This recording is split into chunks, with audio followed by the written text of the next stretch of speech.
Today's video is going to focus on the same phase of motion, or phase 2, the 6 o'clock to 3 o'clock. It's going to look at some of the other muscles that are very active, specifically some of the lower body and some of the upper body ones as well that we didn't get to yesterday. So here's an overview of the wind-up. We're going to start with phase 2, or the 6 o'clock to 3 o'clock for the most part. So in the very beginning of the wind-up, one of the things that happens is the glute max is incredibly active. If you look at her right foot, you can see a very large push-off. She goes into hip extension. Hip extension is going to be predominantly a glute max muscle activity, and that's the prime mover of hip extension. So the glute max is most active in the beginning push-off compared to all the other phases, especially on the lead leg. It is very active during other phases, but it's most active in the beginning. You can also see the triceps and biceps are active at very high levels.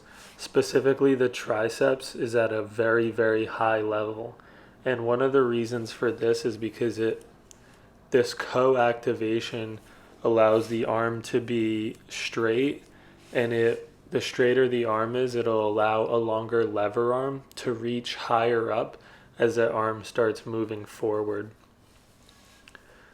So you can see here, these are the rhomboids. The rhomboids are one of the main muscles that are active during this phase of the wind-up.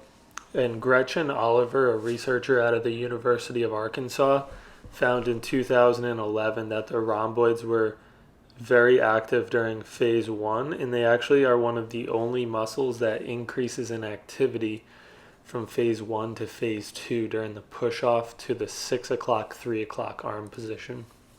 So the rhomboids in phase 2 were increasing, and they will be scapular stabilizing muscles.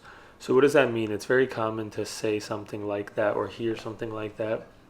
What that means is the rhomboids are basically preventing the shoulder blade from moving too far forward. So they're going to eccentrically contract to prevent the shoulder blade from protracting.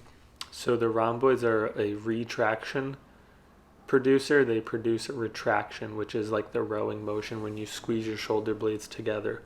So they're active during this phase, even though the shoulder blade, as you can see here, is moving forward. It's coming around the rib cage to the right and up.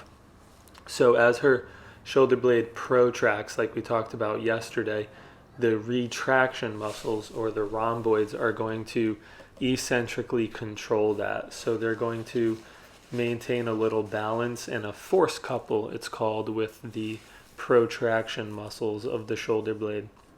So that's one of the reasons why it's important to train the rhomboids and the shoulder and scapula muscles in several different types of movement. It's one reason why pressing is also very important, because if you look here, her arm as she's moving forward is going to be similar to the end phase of a pressing movement.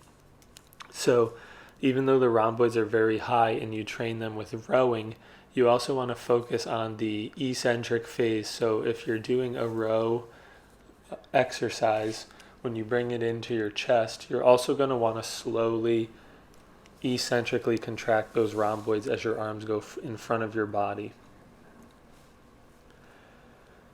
So some other things to think about here is the importance of pure hip extension. So you can see she does a very good job of extending with her back leg and her hip. Her lower back does not round, and it does not overarch. So that is one common compensation we see in hip extension. When we train hip extension or test for hip extension in physical therapy, it's very common to see overactive lumbar spine muscles or lumbar extensors. And pure hip extension is much more powerful and much more important, and we try to avoid that movement compensation. So it's one thing that's important to test. Another thing that sticks out here is that even though the glute max and the glute medius are very high and the leg muscles are very active, there is also upper extremity activation at very high levels. In fact, some muscles peak during these early phases, such as the rhomboids and the triceps. They do peak again for some of them, but it just shows that even though the kinetic chain principle holds that the lower body produces the power, it's not like the upper body is not active. The upper body remains active and is still responsible for stabilizing and maintaining good posture in the wind up.